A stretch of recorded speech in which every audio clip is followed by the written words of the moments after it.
Hi, Amazing Gold Rush. I hope you're having a great day today. I wanted just to share some information regarding our school budget and then also get your feedback on some possibilities for additional positions for next year. So, just wanted to give you a little bit of background.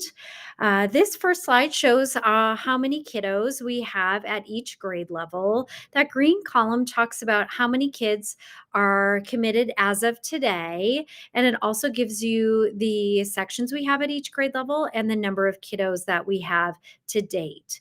We are also waiting for additional neighborhood school kiddos. We have quite a few students that enroll into kindergarten later in the summer. So we do leave several spots open. So we could be between 605 and then that larger number of 620. Three in that yellow column. So again, we built our budget on 615, sort of in between there, and kind of gives us that wiggle room again of our neighborhood students and also additional students that are open enrolling. We tried to make our sections within that up to that 25 mark. So we do also accept some different open enrollment students at different grade levels, depending on how many students are in each section. So we came up and built our sections and budget off of 615 kids. That is slightly lower than what we've done in the past. Last year we were 620 and had 643 students. We really did that on purpose, honestly. We had a lot of conversation at the kindergarten level, and operating 5 sections does present a challenge to us. It does create some different scheduling implications and just makes us a larger school overall. Gold Rush, being a school that serves kids kindergarten through 5th grade, is 2 and sometimes 3 times larger than schools, and especially those that do not offer 6th grade within the school setting. So, being a large school, we were paring down some of our open enrollment and chose to offer 4 sections, but really feel like our overall number will be 615. We get a base allocation of $5,719 dollars per student. So we take 615 and multiply it by that 5,719. We do have an adjusted per pupil rate. Our actual number per kiddo is actually 7,000. We have that slightly larger rate due to number of students on free and reduced lunch, number of students in special ed, our number of students at ESL. So they do factor that cost per student and is a little higher based on the needs of our kiddos. That could be different based on school to school. And our overall budget is that 4,319,617 and a whopping 80 cents there. So the next slide, I'm just going to preface it before I show it, is the cost of a teacher and an aide. Please know that when we look at that, the average teacher is not making that. It does include benefits, and it also includes the additional salary increases as a result of 5A. Our overall cost per a teacher is 94,936, and the cost of an EA1 is $35,075. That is what it costs when we put it in the budget. That is the cost for every teacher, whether they are a specials teacher or a hard to hire teacher. We just get that average amount. So when we're talking about adding new positions, we have to use these dollar amounts to kind of come up with our idea of that additional spending. We are in a position this year, just to go back one slide, we are in a position to add some staffing this year because that per pupil base of 5,719 went up significantly. Before it was about $800 less, and that is due to the passing of 5A, which is good news for us. So while there was an overall increase in the teacher cost, it was balanced or averaged at about 82,000 last year. While that did go up, we are a large school. So when we account for 615 kids times that higher base rate, we do have some additional funding to fund some additional positions. Just the way our budget is works, we have a non-discretionary tab. Non-discretionary means there are allocations that they are allocated to certain positions. This comes from the district, and we are unable to create new positions in this category.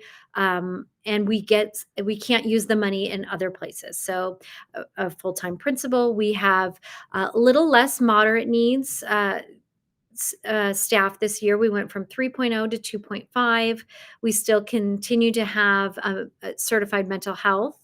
We do have 1.2, so Rochelle, and that additional point 0.2. We still have gifted and talented at 1.5. That's Stephanie and Stacy. We also have a new campus security position. There are only 10 that have filled within the district as of now. So that is hard to come by. It's not a police officer, it is an unarmed security guard. We have interviewed one candidate who already had a position when they came in for the interview, but we do have that money allocated. Again, we have a counselor, our amazing Ann Fitch, and our custodian. So these are positions that are in here. We do have our EA4 positions listed in here. However, those just rolled over from last year. We get the specific allocations for EA4 when later in April, like we have in years past. So that number is still being determined by the district, but the remainder of the positions cannot be adjusted, and funding cannot be used in other ways to either add on or to change the way we use that. The other part of our budget is the discretionary tab, and this is where we get to play with how we spend the rest of our money. We can use it on certified, classified, different things that we need at the school level. We do have, this is the teachers by grade level. You can kind of see the sections for kindergarten, 5 first grade, 4 second through 4th grade, and 5 fifth grade. We still have art, music, PE. We are excited to continue with our STEAM special next year. We will have point RTI in reading, our assistant principal, and our PLS. We also have our classified staff under our discretionary tab. We have our office and our health. We have our EA1s. We have IAs that support RTI and SPED. And we also have our EA4s, which are to be determined. We do have some additional funding. We are in a position to add quite a few positions. And again, that is because of the increase in the base rate for students as a result of 5A passing. I am proposing, and leadership is proposing, that we add all of these positions next year. So we have some funding allocated for 0.5 RTI in math. I think this is a position that we really need. We're sort of piecemealing some additional math support for kids that need it. And I think adding this could help students across the grade levels. We also have some funding left for an additional special. I would love to get some feedback if you think that's a great idea and what kind of special. I think we're looking at something that's really different and engaging for kids. Could be a language, could be a drama, or you might have some additional ideas. Would love to hear about those. And we're also looking at having another EA at each grade level. So 1st through 5th grade, wanting to add an EA, and also just to support lunch recess. That is a really hard job that we are asking our kindergarten aides to do that. Thank you so much for that hard work. I think having additional EAs at the grade levels will help sort of alleviate a few people doing that large task and kind of spread that out a little bit and make that job a little bit more meaningful. I will say a couple of caveats with these additional funds. It is a new budget system that has been really glitchy. So we are just getting that feedback. Nothing, it does have to get approved through the district. I'm 90% sure that these, the additional funds are as they are showing in the budget, but please give me some grace as it is a new system and it's a little difficult to navigate, and want to just make sure that we are totally accurate in our additional funds to spend. But we are thinking about including all of these if it is accurate, and I'm 95% sure that it is. But again, it is a new system. I will also say we can put these positions out. We are still in a national teacher shortage. So while we have passed 5A, we could have struggle a little bit to get the quality candidates in these positions. All we can do is allocate the funds for them and try, but we might not be starting the year just to manage those expectations with all of these positions, knowing that we might not have the candidates this year. We will be posting positions March 1st. So have some ideas about what the candidate pool looks like. We got amazing candidates last year, but it was difficult to find new people or attract people in the positions. So I just want to put that out there. Would love your feedback. You'll see below a survey that it's really brief, just getting your support around these positions, and also getting, if you have new ideas.